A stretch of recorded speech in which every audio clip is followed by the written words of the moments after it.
Cabinet minister न करता independent charge द्यायचा अशा पद्धतीनं आमचं ठरलेलं आहे। मंत्रिमंडळात कॅबिनेट मंत्र्याची जागा घेऊन ती प्रफुल्लभाई पटेल आमचे सिनियर आहेत त्यांना ती द्यायची। लोकसभेचा निकाल ज्यावेळेस लागला, लोकसभेचा निकाल लागल्यानंतर आपल्याला सगळ्यांना माहिती आहे की एनडीएची लगेचच मीटिंग बोलवलेली होती।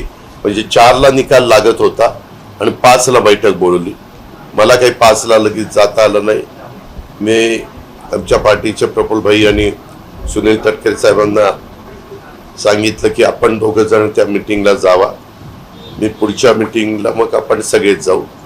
आणि त्या प्रकारे हे दोघं मीटिंगला गेले होते। त्याच्यामध्ये आपल्याला सगळ्यांना माहिती असेल की नितीश कुमार आणि चंद्रबाबू नायडू हे एनडीएचे मूळ सगळेच घटक पक्ष आहेत, परंतु त्यांची स्ट्रेंथ जास्त असल्यामुळं त्यांच्या दोघांच्या म्हणण्याला एक महत्त्व तिथं प्राप्त झालेलं होतं।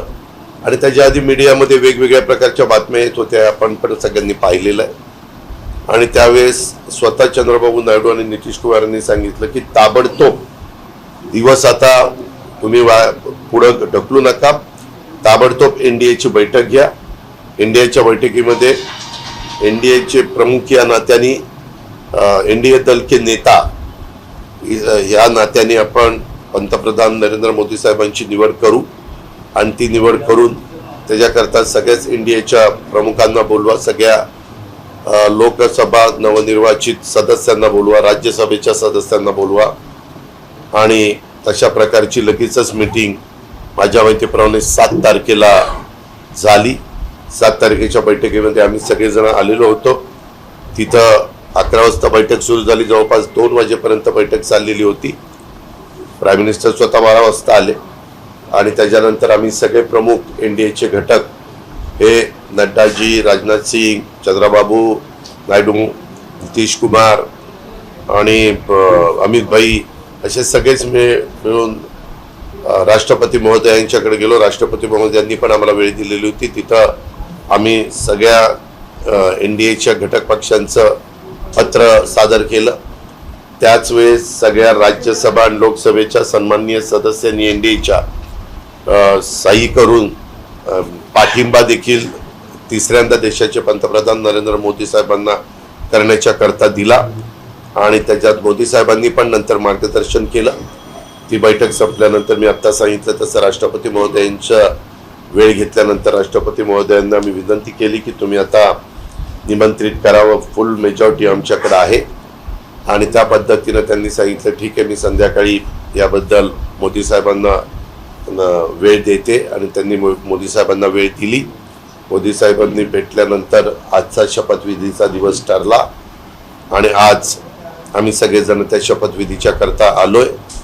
एनडीएचे घटक या नात्याने आमच्याशी त्याच मीटिंगमध्ये स्वतः पंतप्रधानांनी सांगितलेलं होतं की सगळ्या घटक पक्षांच्या प्रमुखांशी इतर त्यांच्या मान्यवरांशी चर्चा करत असताना आमच्या म्हणजे राजनाथ सिंगजी, अमित भाई आणि नड्डाजी हे तिघजण चर्चा करतील तशा पद्धतीनं नड्डांच्या घरी वेळ दिला गेलेला होता आणि त्यांनी प्रत्येकाला वेळ देऊन सगळ्यांशी चर्चा केली।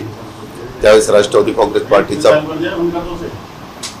काँग्रेस पार्टीचा अध्यक्ष या नात्याने मी त्यांना सांगितलं की जरी आमचे लोकसभेला एकच जागा आलेली असली तरी राज्यसभेची पण एक जागा आहे आणि 2-3 महिन्यामध्ये आमच्या अजून राज्यसभेच्या 2 जागा वाढतायत, हे आम्ही त्यांच्या लक्षामध्ये आणून दिलं।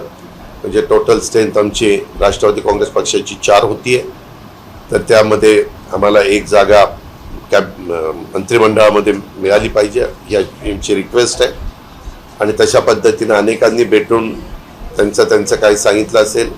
काल त्यांचा शेवटी मला फोन आला, मी तिघांशी पण वेगवेगळं त्या ठिकाणी बोललो आणि त्यांनी सांगितलं की बाबा लोकसभेचा विचार करता तुमचा एक मेंबर निवडून आलेला आहे, अनेक घटक पक्ष हे कमी संख्येने निवडून आलेत, परंतु एनडीएचे घटक म्हणून आम्ही त्यांना प्रत्येकाला मंत्रिमंडळामध्ये घेण्याचा प्रयत्न करतोय। त्याच्यामध्ये काहींना तर आलेले पण नाहीयेत कुणी त्यांचं सदस्य, परंतु ते राज्यसभेचे मेंबर आहेत आणि सोशल इंजिनिअरिंग म्हणून त्यांनाही कॅबिनेटमध्ये घेण्याचं आम्ही ठरवलेलं आहे. पण कॅबिनेट मिनिस्टर न करता इंडिपेंडंट चार्ज द्यायचा अशा पद्धतीनं आमचं ठरलेलं आहे आणि त्या पद्धतीनं आम्ही तुम्हाला एक जागा इंडिपेंडंटची चार्जची देतो, ती आपण घ्या. राज्यमंत्रीपद परंतु इंडिपेंडंट चार्ज. आम्ही त्यांना सांगितलं की आमच्या सगळ्यांचं काही प्रमुख आमच्याबरोबर भुजबळ साहेब होते, धनंजय मुंडे होते, आम्ही बरेच जण होतो.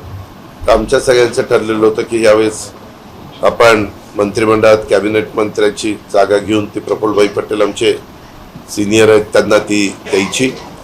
आम्ही त्यांना काल मी नंतर त्यांना सांगितलं की बाबा अनेकदा प्रफुल्लभाई पटेल साहेबांनी कॅबिनेट मिनिस्टर म्हणून या वेगवेगळ्या सरकारमध्ये काम केलेलं आहे आणि त्याकरता तुम्ही त्या कॅबिनेट मंत्रीपदच दिलं तर ते जास्त संयुक्तिक होईल. ते म्हणाले की आम्हाला सगळ्यांनाच बरोबर घेऊन जायचं आहे. आम्ही आज वेगवेगळ्या मेंबर म्हणजे NDAचे जे घटक आहेत त्याच्यातल्या काही काहींची संख्या जरी बऱ्यापैकी असली तरी त्यांनाही इंडिपेंडंट चार्ज आम्ही देतो आणि मग अशी तफावत जर केली तर ते योग्य राहणार नाही असं आमचं मत आहे. आम्ही त्यांना सांगितलं की आम्हाला द्यायचं असेल तर आपण कॅबिनेट मंत्रीपद द्यावं, नाहीतर आमची थांबण्याची देखील तयारी आहे. थांबून आम्ही NDAला पाठिंबा देऊ. आम्ही म्हणजे दुसरं काही आमच्या मनात वेगळं काही नाही आहे. आम्ही मनापासून NDAच्या बरोबर राहायचा निर्णय त्या ठिकाणी घेतलेला आहे, देशाच्या हिताकरता, एकंदरीत डेव्हलपमेंट करता. अशा प्रकारची भूमिका आम्ही पक्षाने त्यांच्यापुढं मांडली आणि नंतर का होईना आता मंत्रिमंडळ पूर्ण एकंदरीत 82 का 83 सन्मान्य सदस्य मंत्रिमंडळामध्ये कॅबिनेट मिनिस्टर आणि MOU स्टेट मिनिस्टर होऊ शकतात. त्याच्यामुळे आम्ही त्यांना सांगितल्यानंतर ते म्हणले की ठीक आहे, आम्ही पुढच्या वेळेस तुम्ही म्हणताय त्या गोष्टीचा विचार करू. पण अशा पद्धतीनं आम्ही आता आज इथं आलो. धीरज शर्मा यांच्यावर राष्ट्रवादी काँग्रेस पक्षाच्या युवकांची देशाची जबाबदारी सोपवण्याचा निर्णय पार्टीने घेतला. त्यांचंही पत्र आम्हाला द्यायचं होतं, तेही आम्ही धीरजींना दिलेलं आहे, ते आपण सगळ्यांनी पाहिलेलं आहे. आणि त्यांनी युवकांची चांगली ताकद, चांगली शक्ती संपूर्ण देशामध्ये त्यांना मागचा अनुभव आहेच आणि त्याच्यातनं त्यांनी चांगलं काम करावं अशा प्रकारच्या मी स्वतः व्यक्तीच्या आणि पक्षाच्या वतीनं पण त्यांना शुभेच्छा देतो.